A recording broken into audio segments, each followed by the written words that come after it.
मुझे भी बहुत बहुत अच्छे से दिख रहे हो आप, ठीक है। और मैं देख रहा हूँ काफ़ी लोग इधर उधर हमली जमली कर रहे हैं। प्लीज़ फोकस ऑन मी, मुझे ध्यान से देखो आप लोग। एक चीज़ है यहाँ मेरे लगी हुई, दिख रही है किसी को? दिख रही है? यस। कुछ नहीं है यहाँ पर, खाली अपनी तरफ अट्रैक्ट कर रहा था थोड़ा सा। सॉरी, और कुछ समझ नहीं आ रहा था तो मैंने कहा ऐसे कुछ कर देता हूँ, ठीक है। दोस्तों नमस्कार। बहुत ज़्यादा एक्साइटेड हो आप, और मैं भी बहुत ज़्यादा खुश हूँ। आज बहुत ही एक शानदार शो यहाँ पर हुआ। हुआ ना? आपको पता है दोस्तों, ज़िंदगी में सक्सेस किस चीज़ को कहते हैं? सफलता क्या होती है? क्या पैमाना है आपकी नज़र में सफलता का?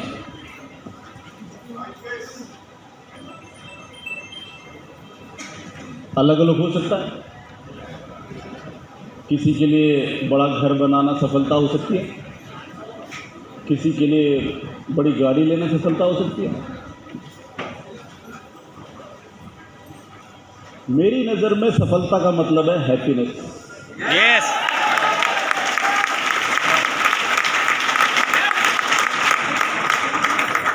हो सकता है ये सब चीज़ें आपके पास हो, लेकिन फिर भी मुस्कुराने में बहुत प्रॉब्लम हो आपको।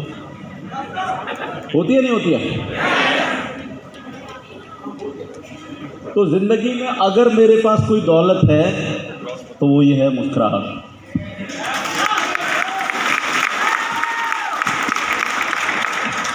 क्योंकि जैसे आप हो बिल्कुल आप ही की तरह हूं मैं।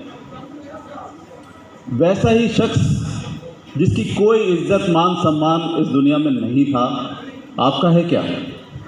नहीं है सर। आपको लगता है बहुत इज्जत होती है आपकी? नहीं सर। मुझे लगता है सबसे ज़्यादा बेइज्जती तो हमारे ही घरों में होती है। होती है क्या? यस। सच है कि झूठ है? सच है। हमारे को मोटिवेट करने वाले नहीं, हमको डीमोटिवेट करने वाले सबसे ज़्यादा लोग कहाँ पर हैं? घर में। हमारे घर में हैं।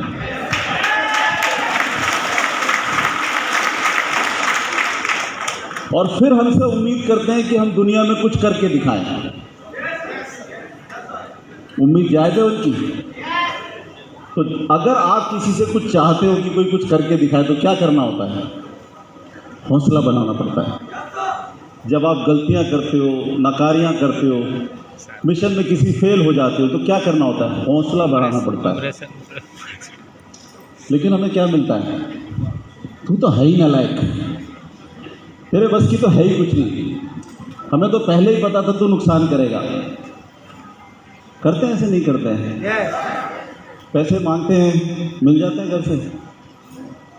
आप लोग कोई बिजनेस करना चाहते हो, पैसे मिल जाते हैं घर से कि जी मैं बिजनेस करना चाहता हूँ, मुझे कुछ पैसे चाहिए ज़िंदगी बनाने के लिए। पेरेंट्स से मिल जाते हैं? नहीं। मतलब ये है कि हमें बहुत सारी उम्मीदें हमारे घर में हमारे लोगों को हैं कि हम कुछ ज़रूर करके दिखाएंगे, लेकिन प्रोत्साहन या कुछ भी ऐसा हमें हमारे घर से नहीं मिलता। बजाय फटकार के, बजाय कोसने के, बजाय ये बताने के कि हमारे अंदर क्या क्या कमियां हैं।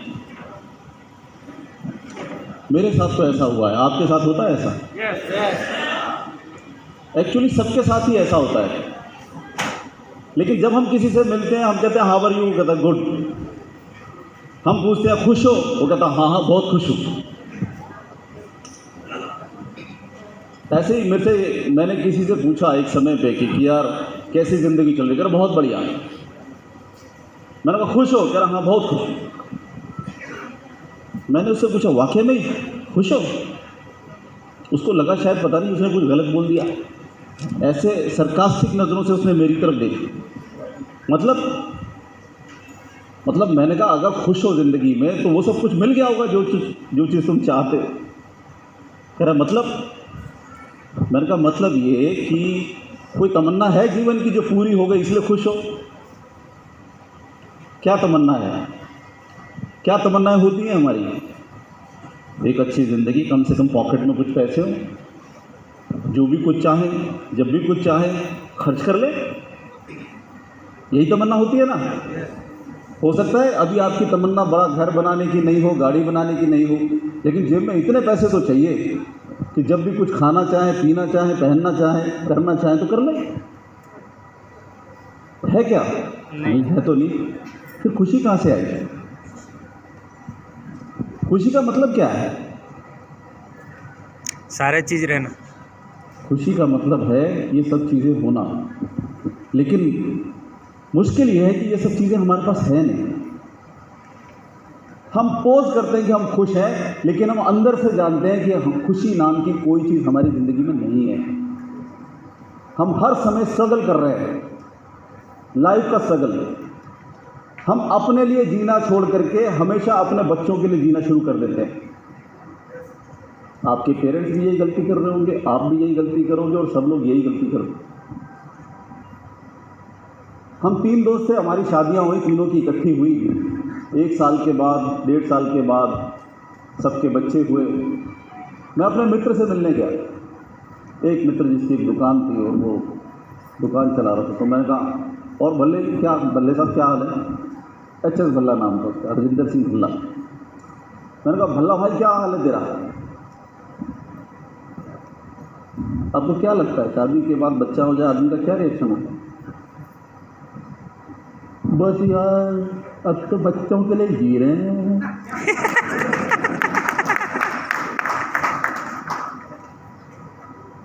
अबे अभी तो शादी हुई है तेरी, एक बच्चा हुआ है, अभी से जिंदगी का उत्साह खत्म हो गया? अभी से सरेंडर कर दिया? तुम्हारी जिंदगी का क्या होगा? अगर बच्चों के लिए जीना है तो तुम्हारी जिंदगी का क्या होगा? कोई सोच रहा है इस बारे में? हम लोग के दोस्त, रिश्तेदार सब हमारे से ज़्यादा महत्वपूर्ण हैं। हम अपने सारे काम छोड़ के उनके काम करने में लगे रहते हैं। आज यहाँ पर ब्याह है, आज यहाँ पर फंक्शन है, आज मुझे यहाँ जाना है, आज मुझे ये करना है, आज मैं वहाँ पहुँचूँगा, उसके लिए ये करूँगा। मेरे पास तो टाइम ही नहीं है। क्या कभी आपने टटोला कि उनके पास आपके लिए समय है कि नहीं? और ये कैसे पता लगेगा कि उनके पास आपके लिए समय है कि नहीं? कोई पैमाना है? कोई थर्मामीटर है? नहीं है। लेकिन एक तरीका है। जिस दिन मुझे इस बिजनेस के बारे में पता लगा, उस दिन मुझे समय की कीमत मालूम चलने लगी। मुझे ये समझ में आने लगा कि मैं दिन रात जो लोगों के लिए परेशान रहता हूँ, अगर मैं उनको अपने साथ मिला लूँ, क्योंकि कितना अच्छा बिजनेस है ये, अगर मैं उनको बताऊंगा तो वो मेरा हाथ चूम लेंगे, मुझे बोलेंगे ऐसा भाई कौन सा बिजनेस तू ले आया जिसके बारे में हमने ज़िंदगी में नहीं सोचा। एक्साइटेड हुआ, खुश हुआ, भागा भागा उन लोगों के पास गया और बताया देखो ज़िंदगी बनाने का बिजनेस मिल गया। आपने भी ऐसा किया होगा? एक्साइटेड हुए थे या पकड़ पकड़ के लाना पड़ा है आपको? कितने लोग हैं जिन्होंने फॉर्म मतलब बिजनेस प्लान देखते ही ज्वाइन कर लिया था? सच बताना, सच बताना, क्योंकि झूठ आप मेरे से नहीं अपने आप से बोलोगे। पीछे घूम के देख लो, कम से कम 25 हाथ हैं शायद। हर एक आदमी को परस्यू करना पड़ता है, मनाना पड़ता है, समझाना पड़ता है। भाई मैं बैठा हूं ना, चिंता मत कर, मैं तेरे लिए एक लाइन में काम कर दूंगा, मैं ये कर दूंगा, मैं वो कर दूंगा। क्यों कर दूंगा भाई? जिंदगी है, मौका है, पैसे कमाने की चीज है, मैं तुम्हारे लिए क्यों कर दूंगा? तुम क्यों नहीं करोगे? हर एक आदमी का जिंदगी में आगे बढ़ने का एक तरीका होता है।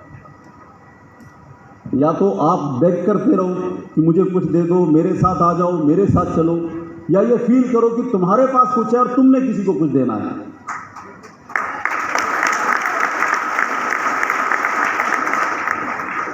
इसलिए मैं जब भी किसी को प्लान दिखाता था कि ये देखो 1 महीने में 2, 2 महीने में 4 और ये करके ये हो जाएंगे, 1 साल में 40 लाख रुपए तुम कमा सकते हो, पेन छोड़ के बैठ जाता था, उसकी शक्ल देखता रहता।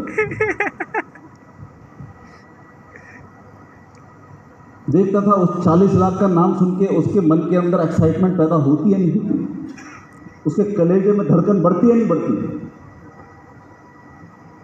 और अगर मुझे वो लगता था कि बिल्कुल डेड है और वो सोच में बैठा है कुछ हो रहा है, मैं फटाफट से कागज समेटना शुरू करता, भाई मुझे तो अगली मीटिंग में जाना है। फिर क्या हो गया, मैंने कहा भाई मुझे अगली मीटिंग में जाना है, मेरे पास समय नहीं। क्यों? क्योंकि 40 लाख एक साल में कमाने के बाद अगर किसी की धड़कन ऊपर नीचे नहीं होती ना, बेकार है, उसको छोड़ दो, वक्त खराब मत करो, तुम्हारे सामने यस है। यस यस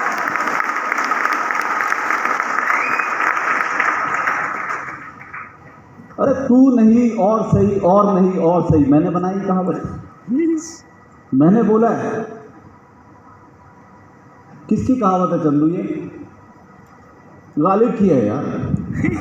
जब कोई समझना है तो गालिब का नाम ले दो। सुनी तो है आपने कि नहीं? सबने सुनी है? पक्का? अगर नहीं सुनी होगी तो समझना आज मैंने सुनाई है। यस इसको गांठ मार दो आप लोग। अरे क्यों एक के पीछे लग लग के अपनी ज़िंदगी खराब करते हो, जबकि सारी दुनिया हमारा इंतज़ार कर रही है? क्यों अपनी अपॉर्चुनिटी को इतना छोटा बनाते हो कि भीख मांगो और फिर उसको देने की कोशिश करो? क्यों? 40 लाख कमाना है, 40 लाख का मौका है, गड़बड़ बताते हैं यहाँ पर। 2 जमा 2 4 आते हैं, 2 लोग हो जाते हैं तो 2000 का चेक आता है। नहीं आता क्या आप लोगों का? आता है। आता है ना? तो जब आता है तो इसको समझने में क्या दिक्कत है? और अगर समझ में आता है तो करने में क्या दिक्कत है? दुनिया में बहुत बड़े बड़े समझदार लोग बैठे हैं, लेकिन आपको पता है सबसे बड़ी कमी क्या है इस दुनिया में? क्या है? सबसे बड़ी कमी है कॉमन सेंस, जो सबसे आसानी से मिलती है लेकिन किसी के पास नहीं है। समझदारी के 100 लेक्चर सुन लो उनसे, लेकिन कॉमन सेंस के ऊपर जरा से भी उनकी अकल नहीं है। लेकिन मैं अगर किसी को बोलूँगा यार तुझे तो कॉमन सेंस ही नहीं है, उसको कैसा लगेगा? कॉमन सेंस होती है आम धारणा, आम समझ। भाई 2 दूनी 4 होता है, हमने पढ़ लिया, होता है। 4 दूनी 8 होता है, होता है। ये कॉमन सेंस है। ये भी अगर हम किसी को समझा नहीं पा रहे तो सोच लो दुनिया का क्या हाल है। जैसे चंद्रेश जी ने बोला, बाकी तो लाश घूम रही है, 35 साल में मर जाते हैं लोग। और ऐसी डेड दुनिया के अंदर हम बिजनेस कर रहे हैं और फिर डरते हैं, जबकि हम दावा करते हैं हम तो जिंदा हैं। डर लगता है लोगों से बात करने में। डर लगता है आपको कि जा, मुझे तेरा डीडी नहीं चाहिए, तेरे जैसा आदमी जो मेरे साथ ज्वाइन करेगा तो मेरी मुसीबत करके रखे। मैं देखता था जब हम लोग लोगों को ज्वाइन कराते थे तो ज़्यादातर लोग यही अश्योर कर रहे होते थे सबको, भाई तू चिंता मत करियो, मैं बैठा हूँ, मैं कर लूँगा, मैं कर लूँगा। और मैं जब जाता था किसी के पास तो एक ही बात बोलता था, भैया देख बिजनेस में बहुत पैसे हैं, मैं कमाता हूँ इसलिए क्योंकि मैं मेहनत करता हूँ, तू भी कमाएगा इसलिए क्योंकि तू मेहनत करेगा। अगर तू सोचेगा कि तेरे हिस्से की मेहनत मैं करूँगा तो पैसे तो मैं ही कमाऊँगा, तू नहीं कमाएगा। यस अरे भाई अपनी धरती खोदने में, अपना कुआं खोदने में तेरे को तकलीफ है और हमारे दम पे राज करेगा क्यों? ऐसा कौन सा काम है जो हम मिलके नहीं अच्छा कर सकते? किस सोच से बिजनेस बढ़ेगा, किस सोच से आप आगे चलोगे, शुरुआत यहाँ से है। सन 2001 जनवरी सन 2000 से मैंने ये बिजनेस शुरू किया।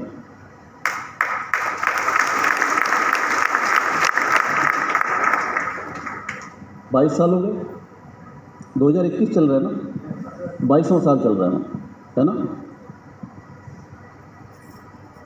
उस वक्त क्या लोगों को समझ थी नेटवर्क मार्केटिंग की? किसी को हम समझाते कहते थे ठग आ गए, ओ भाई इनके चक्कर में मत पड़ना, ये तो ठग है। बड़ी हंसी आती।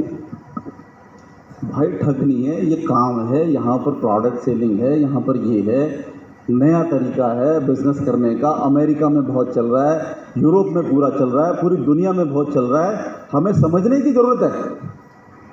मैं इस बिजनेस में कैसे आया? क्योंकि विदेशों में देखता था। 85 में मेरा भाई विदेश चला गया। सबको एक ही सपना होता था कि विदेश जाके ही पैसा कमाया जा सकता है। होता था? नहीं होता था। एक अमेरिकन कंपनी थी हर्बल लाइफ, वो इंडिया में काम करने के लिए आई। उसमें ऑस्ट्रेलियन आए, अमेरिकन आए, और बहुत सारी कंट्रीज़ के लोग, रशियंस आए काम करने के लिए, जगह जगह बैनर लगा रखे, herbal life herbal life herbal life. मेरे मन में उनको देख के ख्याल आता था, यार ये अंग्रेज लोग कर क्या रहे हैं यहाँ पे? अब गोरे लोगों को आप अंग्रेजी बोलते हो ना, आप भी वही बोलते हो या और कुछ बोलते हो उनको? अंग्रेजी बोलते हैं ना हम लोग। मतलब गोरा दिख जाए तो अंग्रेज बोल दो उसको, नहीं मतलब मैं अंग्रेज नहीं हूँ, ध्यान रखना। मैं वैसा गोरा नहीं हूँ, ठीक है। मैंने सोचा यार अंग्रेज लोग ये क्या बैनर लगा रहे हैं सब जगह, ये सब चीज़ें कर रहे हैं। मैंने सोचा इनको फॉलो करना चाहिए, क्या काम कर रहे हैं। मैंने उनको फॉलो करना शुरू किया तो मुझे लगा कि कोई हेल्थ से रिलेटेड कोई प्रोडक्ट है, वेट मैनेजमेंट का कोई प्रोग्राम है। आपका वजन बढ़ गया है तो उसको कंट्रोल करने के लिए वो डाइट सप्लीमेंट देते हैं आप। करते करते मैं अपने मित्र के पास पहुंचा, उसने बताया वो ये काम कर रहा है और उसने मेरे सामने किसी को एक प्रोडक्ट बेचा और 4,000 रुपये 1 मिनट में कमा लिए। अरे 4,000 रुपये की तो तनख्वाह नहीं होती थी सरकारी दफ्तरों में उस समय। वो कहता था देख मैंने अभी ये काम किया और 4,000 रुपये कमा लिए बैठे बैठे। बड़ा एक्साइटेड हो गया मैं, क्योंकि हेल्थ कॉन्शियस था, वेट मैनेजमेंट प्रोग्राम था, मेरे पसंद की चीज़ थी। तो मुझे लगा इसको पता करना चाहिए ये है क्या। और मेरे को ये लगता था कि ये अंग्रेज हमारे देश में अगर ये बिजनेस करने आया है तो मैं इस बार इन अंग्रेजों को बीट करूंगा, इनको आगे नहीं जाने दूंगा। क्यों? क्योंकि वो बड़े बड़े बैनर्स लगा रहे थे, बड़े बड़े चेक्स उनके आते थे, पैसे उनकी जेब में थे और हमारी जेब में क्या था? ठेंगा, कुछ नहीं। जैसे भी मैं ज़्यादा लॉन्ग स्टोरी नहीं सुनाऊंगा आपको क्योंकि समय ज़्यादा हो जाएगा। मैंने सोचा ये बिज़नेस करना है, पैसे नहीं थे जेब में। मैं आपको एक सिंपल बात बता देता हूँ। सब इंस्पेक्टर CISF रहा हूँ, 8 साल मैंने नौकरी की है। 87 से 95 तक मैं पोस्टेड था डिफरेंट सिटीज़ में इंडिया की। और 6 साल मैंने अपना बिज़नेस भी किया, ट्रांसपोर्ट ट्रेवलिंग कम्युनिकेशंस का। मतलब 14 साल मैंने उस इंडस्ट्री को दिए हैं, उस काम को दिए हैं जिसको आप करने की कोशिश कर रहे होगे या मन में होगा या बच्चों के लिए सोच रहे होगे कि मैं अपने बच्चे से ये कराऊंगा। ये सब काम मैं करके आया। इस इंडस्ट्री में जाने का डिसीज़न मेरे लिए बहुत आसान था क्योंकि मुझे ये बात बिल्कुल साफ तौर पे समझ में आती थी कि नौकरी करके मैं देख चुका हूँ, बिज़नेस करके मैं देख चुका हूँ। हैंड टू माउथ रहते हैं, खाने को जगह नहीं होती, दुकान छोड़ के जा नहीं सकते, जहाज का पंछी वहाँ से उड़ेगा वहीं पर आके बैठ जाएगा। मतलब ज़िंदगी झंडबा फिर भी घमंडबा।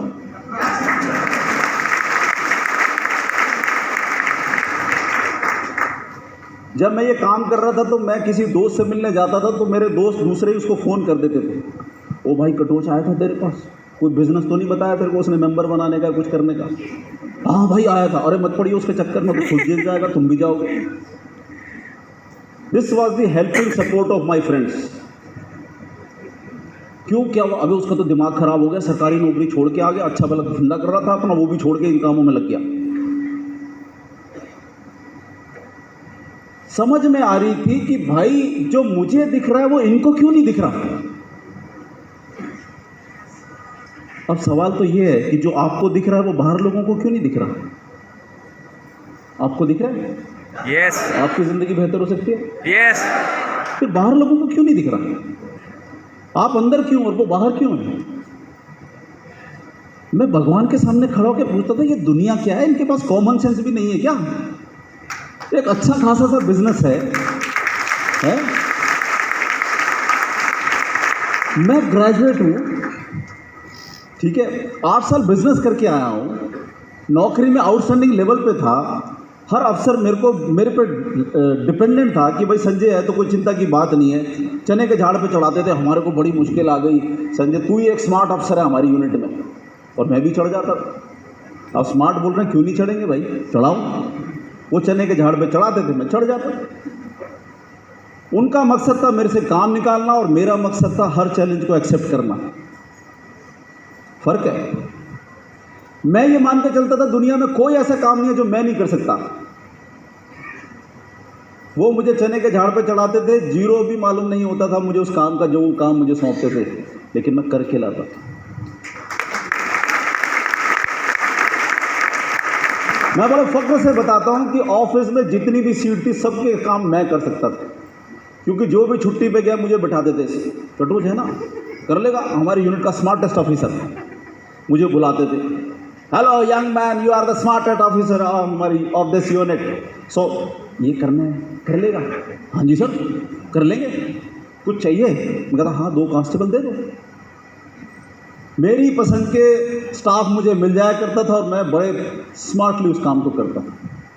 और मैं हर उस सीट पे जाके बैठना चाहता था जहां पर चैलेंजेस हो।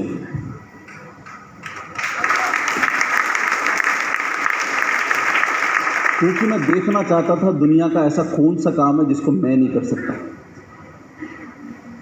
खास बात थी मुझ में, एक ही खास बात थी, हर चीज़ के ऊपर चैलेंज लेना कि कौन सा ऐसा काम है जो मैं नहीं कर सकता। इसलिए वहाँ से मुझे एहसास होने लगा कि भाई इसका काम भी मैं कर सकता हूँ, इसका काम भी मैं कर सकता हूँ, इसका काम भी मैं कर सकता हूँ। जब सबके काम मैं कर सकता हूँ तो मुझे सिंगल सैलरी क्यों मिलती है? अगर सवाल आप नहीं करोगे अपने आप से तो जवाब मिलेंगे? जवाब नहीं मिलेंगे। मैंने पूछना शुरू कर दिया, जब भाई मैं सबके काम कर सकता हूँ तो मुझे तो मल्टीपल सैलरी मिलनी चाहिए, मैं एक सैलरी पे काम क्यों करूँगा? वहाँ से मुझे एहसास हो गया कि ये जगह तो मेरे लिए वैसे भी नहीं और मुझे यहाँ से जाना ही होगा। मैं मल्टीपल काम करने वाला आदमी और दुनिया का जब कोई ऐसा काम नहीं है जिसको मैं नहीं कर सकता तो फिर यहाँ रह के फ़ायदा क्या है? एक सैलरी में मैं क्यों जीऊँ? एक और सबक मिला कि मेरे डीआईजी ने, वो उस समय मारुति वैन और मारुति कार नई आई थी, उसने वैन खरीद ली मेरे डीआईजी ने। तो जितने भी डिफ़ाल्टर लोग होते थे दारू पी के रास्ते में खड़े हो जाते थे, जैसे डीआईजी अपनी वैन लेके जाता था एक ही बात बोलते, ओ चोर है ये, लूट के खा गया प्लांट को। आप सोच सकते हो डीआईजी को कोई ये बात बोल दे? और डीआईजी क्या कर सकता था? ज़्यादा से ज़्यादा उसको टर्मिनेट कर सकता था, सस्पेंड कर सकता था, इससे ज़्यादा कुछ नहीं कर सकता। जब मैंने नौकरी छोड़ने का प्लान बनाया तो मुझे लोगों ने काफ़ी समझाया कि संजय डीआईजी बनेगा एक दिन, सोच ज़िंदगी क्या हो सकती है, नौकरी छोड़ के गलती मत कर। कोई नौकरी नहीं छोड़ता, आज तक हमने किसी आदमी को नहीं देखा सरकारी नौकरी छोड़ते हुए। तो मेरे मन में भी सवाल आने लगते थे, यार मैं कहीं गलती तो नहीं कर रहा, इतने सारे लोग मुझे समझा रहे हैं, मैं गलती तो नहीं कर रहा हूँ? आपके मन में भी आएगा। आज भी हमारे कई डायमंड ऐसे हैं नौकरियां कर रहे हैं ना। विजन कहाँ है? सोच क्या रहे हो? मैंने कहा अच्छा यार, तो एक काम करता हूँ, बड़ी समझ में आया, पर डीआईजी बनने के लिए तो अब ज़िंदगी लगानी पड़ेगी ना, 20-25 साल नौकरी करनी पड़ेगी। मैं मन में बड़ा परेशान कि यार ये तो ज़िंदगी की वाट लग जाएगी, अगर 25 साल यहाँ रहेगा डीआईजी बनने के चक्कर में तो ज़िंदगी की वाट लग जाएगी नहीं लग जाएगी? फिर सवाल आया मन में। लेकिन सवाल आते हैं और अगर उसका जवाब ढूंढने की कोशिश करते तो जवाब मिलते नहीं मिलते? ज़रूर मिलते हैं। अचानक से ख्याल आया, भैया डीआईजी की ज़िंदगी कैसी होती है? ये 25 साल नौकरी करने के बाद डीआईजी बनने के बाद क्या देखना, अपने डीआईजी को ही देख लेता हूँ। जैसे मैंने डीआईजी के बारे में समझ गया, सोचा, देखा, मैंने कहा यार ये तो मारुति कार में इसको इतनी गालियाँ दे रहे हैं लोग, अगर कल को बड़ी गाली दे रही तो होगा क्या?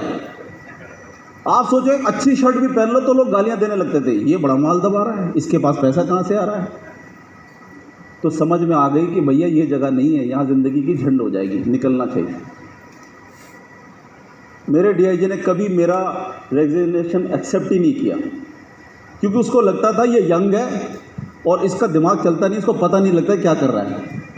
तो जरा सी कोई बात होती थी मैं रेजिग्नेशन ऐसे फेंक देता, सर मुझे नौकरी नहीं करनी। इतनी कोशिश कर रहा था कि मेरे को ये नौकरी से निकाल दे। क्यों? क्योंकि घर जो नौकरी छोड़ के चला जाता था उसको कहते थे फौज का भगोड़ा है, ये बोलते थे ना, और ये तो फौज का भगोड़ा है, फौज छोड़ के भाग के आ गया। मैंने कहा अगर मैं नौकरी छोड़ के गया तो घर में भी लानत मिलेगी और पिताजी भी खूब डांटेंगे कि तू सबसे नालायक पुत्र निकला, अच्छी भली नौकरी, सरकारी नौकरी छोड़ के कौन आता है? तो मैं ऐसी कोशिशें करता था कि मुझे निकाल दिया जाए। तो जरा सी बात होती मैं रेजिग्नेशन दे देता था और वो मेरे डीआईजी वापस।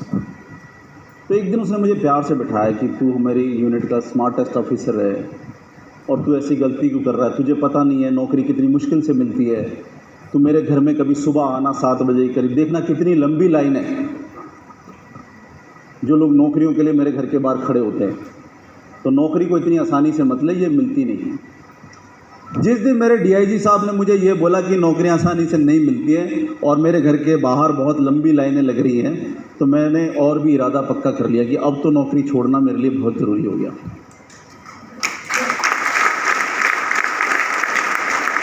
क्योंकि मेरी मंजिल ये है नहीं, मुझे बहुत आगे जाना है और कोई ना कोई ज़रूरतमंद अगर मैं नौकरी छोड़ूंगा तो उसको मिल जाएगी, तो कम से कम किसी का तो भला मैं करके जाऊंगा यहाँ पर। नौकरी छोड़ी, बिज़नेस किया, बिज़नेस घूमते घूमते जब ये समझ में आया और ये मौका मिला तो एक ही बात समझ में आई, कॉमन सेंस का बिज़नेस है और कॉमन सेंस इस दुनिया में लोगों के पास में है नहीं। अगर कॉमन सेंस भी हमें बतानी पड़े तो लानत है हमारे को कि भैया ये बिज़नेस है।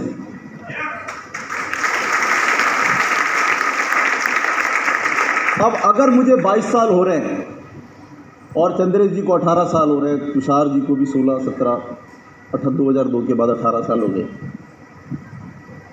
कैसे हो गई 18 साल?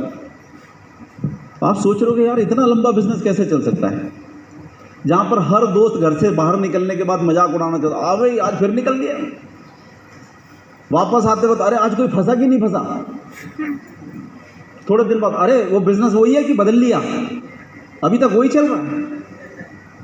आपके साथ होता है? Yes.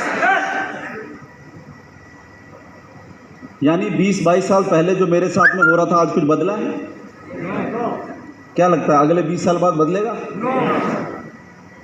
2000 में ही मैं स्टेज के ऊपर खड़े होकर के बोलता था लोगों को कि नेटवर्क मार्केटिंग की दुनिया या सेल्स की दुनिया कभी आसान नहीं होती। आज से 20 साल बाद भी जब मैं किसी स्टेज पे खड़ा होकर बोलूँगा कि हमारे पास इतनी टेस्टिमनीज हैं, इतनी कारें हैं, इतने करोड़ रुपए लोगों ने बना लिए, इतनों की ज़िंदगी बन गई, उसके बाद भी क्या लोग मैंने कहा लाइन लगा के ज्वाइन करेंगे? नहीं। तब भी लाइन लगा के ज्वाइन नहीं करेंगे। क्यों? क्योंकि लोगों को अपने ऊपर ही बिलीफ नहीं होता। यस। आप सोच रहे हो उनको हमारे ऊपर, हमारे बिजनेस पे यकीन नहीं है, मैं आपको बोल रहा हूं उनको अपने ऊपर ही यकीन नहीं है। Yes yes. क्यों? क्योंकि सबसे पहला समझता है यार मेरे 2 कैसे बनेंगे, मैं तो किसी को जानता ही नहीं।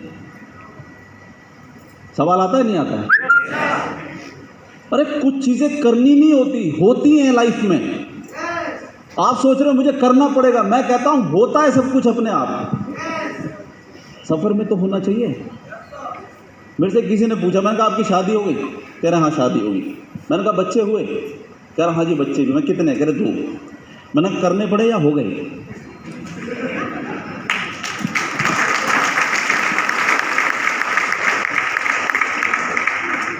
सोच लो, ये सब करना पड़ रहा है या हो रहा है? अरे भाई कुछ नहीं करना होता, हमें सिर्फ इवेंट में होता है, मोमेंटम में होना पड़ता है। ट्रेन के अंदर आप नहीं भागते हो, ट्रेन भागती है। You have to sit in this.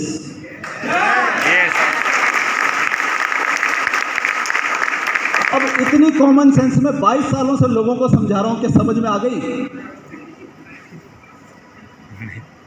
Tushar ji आए थे, हनीमून मनाने जा रहे थे, 2 लोग 9 महीने में। किसी भले मानस ने बोल दिया 2 डायमंड दिल्ली में मिल लेना। अपनी वाइफ के साथ आए थे, 2-4 सवाल थे इनके, कंपनी कैसे डूबेगी, कैसे भागेगी, मिलेगा कि कुछ नहीं मिलेगा, मेरा फ्यूचर क्या है। मैंने कहा मैं नहीं जानता आपका फ्यूचर क्या है, मुझे तो मेरा फ्यूचर मालूम है। आप काम करोगे तो आपका फ्यूचर बनेगा, अगर बातें करोगे तो कुछ नहीं होगा। Yes yes.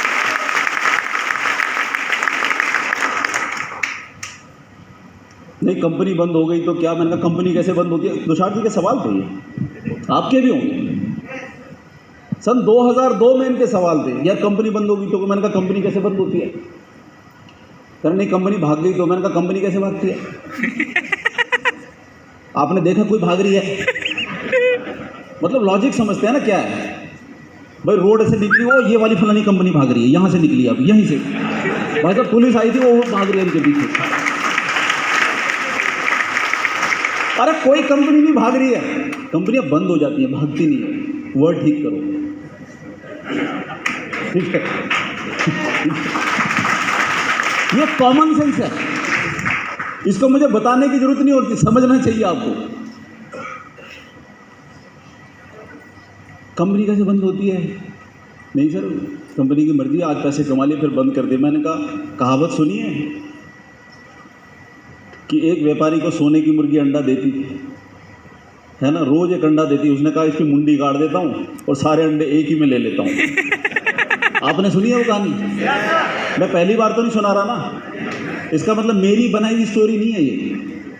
फिर बाद में उसका क्या अंत निकला? क्या अंत निकला उसका? यही निकला कि भैया कुछ नहीं मिला, सारे अंडे निकालने के चक्कर में कुछ नहीं मिला।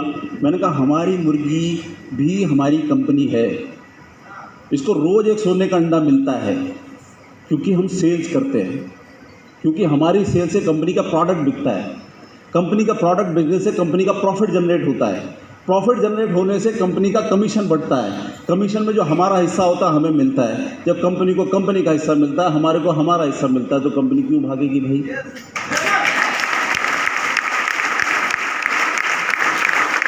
कंपनी बंद होने से पहले हमारा बिजनेस खत्म होगा, तब कंपनी बंद होगी। अगर हमारा बिजनेस नहीं चलता रहेगा तो कंपनी बंद हो सकती है? नहीं हो सकती। मैंने तुषार जी को बोला था कि मैं जब तक इस कंपनी में, इस कंपनी के प्रोडक्ट बिकते रहेंगे, बिकते रहेंगे और बिकते रहेंगे, और जब तक बिकते रहेंगे कंपनी बंद नहीं हो सकती। शायद यही बात थी, उसके बाद तुषार जी ने मुड़ के नहीं देखा। अब ये बात मैं 2021 में कर रहा हूँ, आपको समझ में आ रही है? यस, आपकी ज़िंदगी बदल जाएगी। यस, आप भी क्राउन बन जाओगे। यस। सोच लो, बन जाओगे नहीं बन जाओगे तुम्हारी मर्जी है।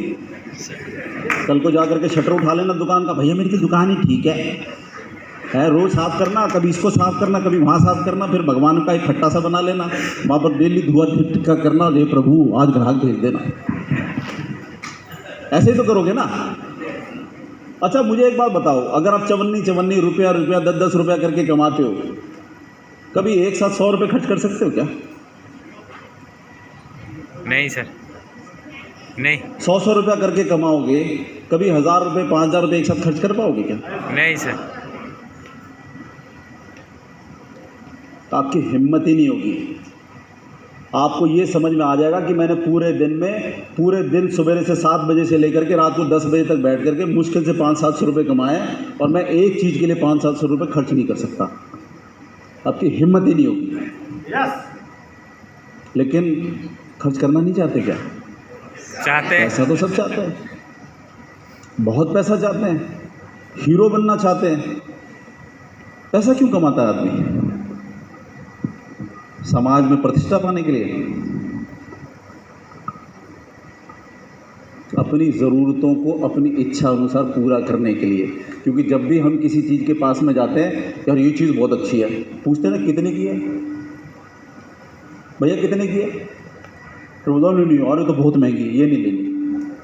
मतलब एक चीज़ पर दिल आया, कीमत पूछा, अरे नहीं अरे तो बहुत महंगी है।